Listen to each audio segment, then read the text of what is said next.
Welcome to Revelation TV's The Interview with me, Doug Harris. Today, we're in the HarperCollins office in London, and my special guest is Rob Bell. Rob is the pastor of Mars Hill Bible Church in Grand Rapids, Michigan, USA. Rob has been described by the New York Times as a central figure for his generation. Christianity Today says a prophetic voice, and Time magazine says he could be one of the most important 21st century leaders. Rob, that is a great testimony to you, I should think. Yeah, I'm a bit speechless. I keep wondering who you're talking about. Rob is also, his new book, Love Wins, is really what we're going to be talking about today. It's quickly become a bestseller, but it's also received a number of critics that talk about it as heresy and not the complete truth, etc. So I'm hoping we can find out the real truth behind that today. Welcome, Rob. Thank you so much for taking time with us today. I guess one of the first things I want to ask you is, you're obviously very popular. I mean, your church is over 10,000. You've written books. Your name's everywhere, as we've seen. How do you cope with such a burden? Well, when I get up in the morning, I make my kids breakfast, take them to school. My daughter and I walk the dog. Important stuff. Yeah. The recycling needs to be taken out. There's a kid needs to go to the doctor's appointment, that sort of thing. So my wife and I, her name is Kristen, for us, it is first and foremost about experiencing the peace of God that Jesus comes to give us, the shalom, this beautiful Hebrew word of everything in its right place.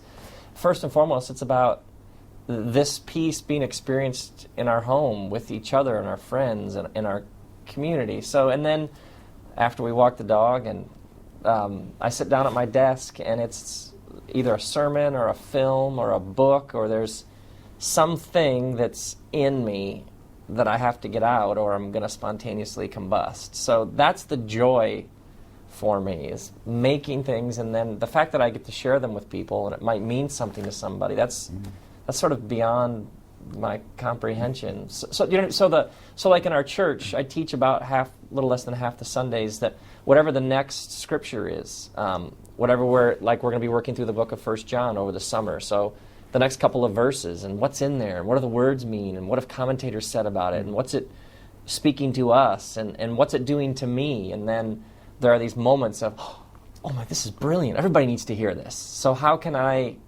creatively communicate this in such a way that people might see what I've seen, and it might mean something for them in following Jesus? Mm-hmm.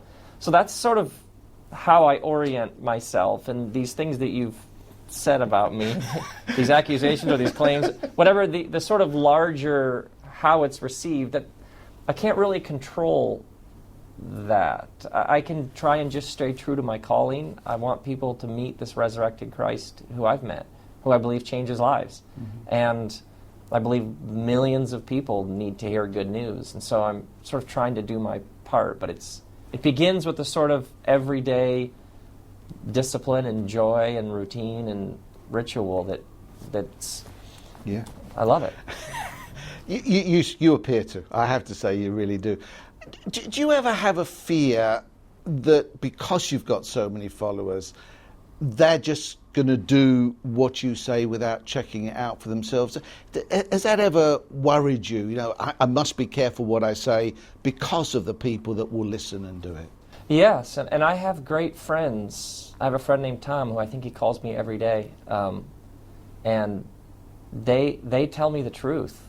They love me enough to say, hey, that thing you said, don't say that again. It's not helpful. Or be careful about this. Or I sensed this or that. Now there's life there. Pursue. Give me more of that. I mean, I have friends who speak very straightforward and sort of be careful here. And so I feel like I'm part of a community. I am part of a community, and they have my back, and they love me enough to tell me the truth. And so if I were to think about what you are saying about sort of large numbers, that's easily sort of who knows how to respond to that sort of potential. But the sort of life within my community with family and friends sort of walking with me, that is doable. And it's great joy. In all your sharing, I think, as far as I understood it, if I read it correctly, in Velvet Elvis, one of your previous books, you seem to indicate that Scripture alone is not the foundation on which we can build. If I haven't misunderstood that, if that is what you said, what are your writings based upon? I mean, obviously you share the Scriptures. Have you in any way gone beyond them, trying to bring them into modern day? How do you respond to that? Well, like in church history, you have this discussion going on about, we have the Scripture, and then someone said, but we also have tradition, how it has been understood. We also have reason. We also have the fresh work of the Spirit helping us gain new insights into the Scriptures. So there's sort of a relationship among all of them. What does the text say?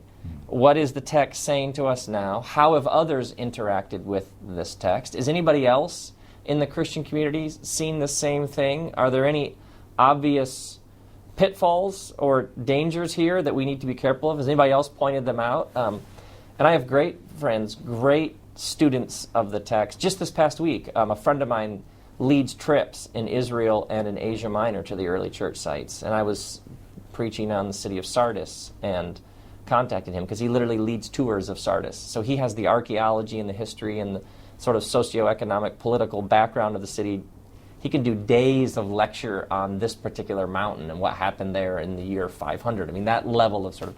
And I was like, what about this? And I'd read this. What do you think about this? And this scholar says this. And to me, that's the beauty of the Christian faith, is we have this rich tradition, and then we have this sort of vibrant, ongoing global community, and there's this endless discussion going on, and this community can handle difference. This community can handle the sort of push and pull and tension. That's why it's so beautiful. It's not to be discouraged, it's to be welcomed. That's what makes us sharp and strong and keeps us sort of in line. So what do you think, as Christians today, there are things that we can believe, that we can practice, that would appear to contradict what Scripture says? Is that what you're saying in that development? No, if you mean... Depends on what you mean. We don't have slaves. Right. And many would point out that in the Scripture, slavery isn't condemned. So obviously at some point people went, we shouldn't have slaves anymore. We're all created equal. Sure. So you have movement within what the Scripture teaches, and then what the community of faith over the years has said. We see this, we've grown in our understanding here. But ultimately, the historic Orthodox Christian faith is centered around the resurrected Christ. There was this community of people who said, he is risen. And he is risen, and nothing's ever going to be the same again. Mm-hmm. And so they followed him. And they trusted him. And then over the years, so what exactly did he do? Well, it was a reconciliation of all things in heaven and earth. It was a redemption. It was justification. And you have this beautiful sort of metaphor after image after metaphor. And this community grew and grew and grew with this belief that this gospel announcement, this good news, was for all people in all places. And out of our response to this gift of grace and salvation, we then work to bring shalom to this world. So there is this historic continuity with these Jesus people who work and partner with God to, some would say, bring heaven to earth. And I'm a part of that. You're a part of that, from what right. I can tell. And that's an extraordinary thing to be a part of. Right.